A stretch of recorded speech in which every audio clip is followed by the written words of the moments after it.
बिहार के नालंदा में लगातार जारी मॉब लिंचिंग की घटनाएं, चोरी के आरोप में लोगों की पिटाई, एक की मौत। जम्मू कश्मीर के कुलगाम से लश्कर का आतंकी मुबारक अहमद डार गिरफ्तार, आतंकी से पूछताछ जारी। पत्रकार रामचंद्र छत्रपति हत्या मामले में राम रहीम को उम्र कैद की सजा, 50,000 रुपए का जुर्माना भी लगाया गया। 17 साल पहले हुई थी हत्या। श्रीनगर के राजबाग में आतंकियों ने पुलिस पर किया ग्रेनेड से हमला, 5 जवान घायल। ISIS मॉड्यूल केस में यूपी और पंजाब में 5 से ज्यादा जगह NIA की छापेमारी, अमरोहा से एक युवक हिरासत में लिया गया। सबरीमला मंदिर में प्रवेश करने वाली दोनों महिलाओं ने सुरक्षा के लिए सुप्रीम कोर्ट में लगाई गुहार, कल होगी सुनवाई। MP के होशंगाबाद में ट्रक ड्राइवर से पुलिस की मारपीट का वीडियो वायरल, पुलिस ने ट्रक ड्राइवर के खिलाफ मामला दर्ज किया। मुजफ्फरपुर में शराब बेचने के आरोप में थाना प्रभारी Rakesh Kumar suspend, video viral होने पर कार्रवाई। यूपी के मुजफ्फरनगर जेल में कैदी से मिलने आए युवक के पास 2,500 नशीली गोलियां बरामद, आरोपी शख्स गिरफ्तार। यूपी के शामली में RLD नेता के बेटे की शादी में हर्ष फायरिंग के दौरान एक बाराती की मौत। यूपी में 7 बड़े अस्पतालों पर इनकम टैक्स विभाग की छापेमारी, हिसाब किताब में गड़बड़ी के आरोप। छत्तीसगढ़ के जगदलपुर में शराब पीकर स्कूल में पहुंचे शिक्षक को बच्चों ने पीटा, आरोपी टीचर पर प्रशासन का एक्शन। मुरादाबाद में सरकार की बेरुखी के बाद लोगों ने नदी पर खुद ही लकड़ी का पुल बनाया। ओडिशा के झारसुगुड़ा में जातीय भेदभाव के चलते मां के शव को साइकिल पर ले जाने पर मजबूर हुआ एक शख्स। मेघालय में कोयला खदान में 1 महीने से फंसे मजदूरों में एक का शव बरामद, 210 फीट की गहराई से मिला शव। यूपी के बुलंदशहर में गुब्बारे में गैस भरने वाला सिलेंडर फटने से 1 दर्जन बच्चे घायल, 4 की हालत नाजुक। सुप्रीम कोर्ट के आदेश के बाद CBI ने बिहार के 8 शेल्टर होम पर मुकदमा दर्ज किया। फरीदाबाद में 20 फुट गहरे कुएं में फंसे सांड को 3 घंटे की मशक्कत के बाद निकाला गया। दिल्ली के नरेला में काम से लौट रहे युवक को गोली मारी, पड़ोस के 3 युवकों पर गोली चलाने का आरोप। दिल्ली के मयूर विहार में 2 युवक ने 14 लाख की गाड़ी चुराई, वारदात CCTV में कैद। 26 जनवरी को गणतंत्र दिवस की परेड में पहली बार किसी अर्धसैनिक बल की महिला टुकड़ी हिस्सा लेगी। NGT ने कार कंपनी फॉक्सवैगन को कल तक 100 करोड़ रुपए जमा कराने का आदेश दिया, कंपनी की गाड़ियों पर प्रदूषण बढ़ाने का आरोप।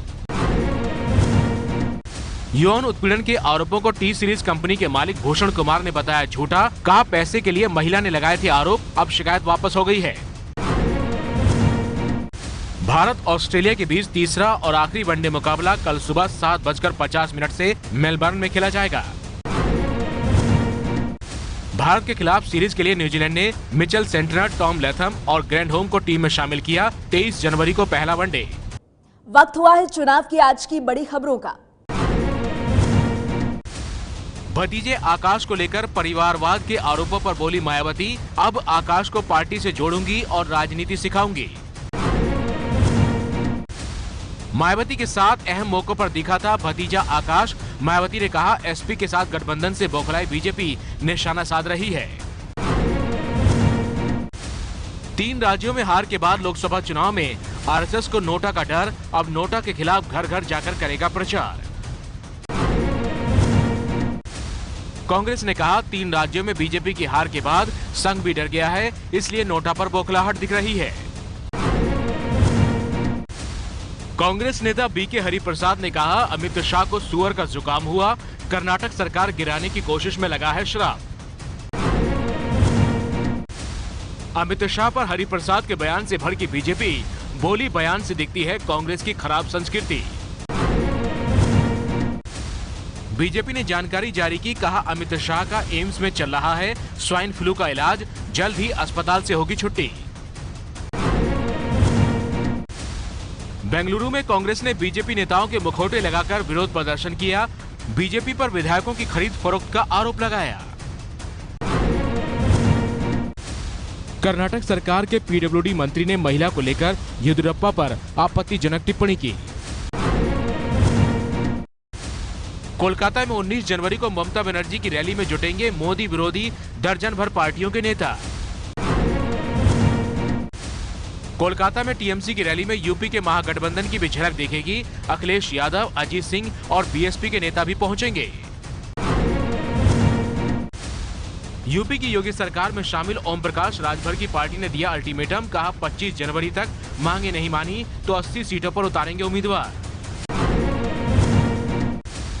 उत्तराखंड के पूर्व सीएम और कांग्रेस नेता हरीश रावत ने बीजेपी को बताया पापियों की पार्टी, कहा सरकार बनी तो कांग्रेस बनाएगी राम मंदिर। मंदिर को लेकर संघ के भैयाजी जोशी का बीजेपी पर निशाना, कहा 2025 में जब मंदिर बनेगा तभी होगा विकास।